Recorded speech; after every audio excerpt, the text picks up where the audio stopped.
Prudential lighting, BionicPro, telescoping filler fixture, installation video. Each fixture has 14 inches of field-cuttable adjustability. For example, our 7-foot fixture is 84 to 98 inches long. Step 1.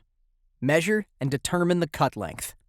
For fixtures that end at the wall or join into another fixture, the length is simply the distance between the previous fixture and the wall, or distance between two walls. For light pocket fixtures that end before a wall, subtract a 1/2 inch to make room for the 1/2 inch thick end cap. Step 2. Our filler fixtures have an aluminum housing for easy field cutting. Mark your measurement on the filler fixture, cutting on the foam side. Cut the fixture with a chop saw, or for 3-inch regress fixtures, perhaps a jigsaw. If a screw is in the way, just move the screw to the adjacent hole. Step 3. Install the supplied end cap with screws. Pull the telescoping LED to the end. Remove the protective blue tape.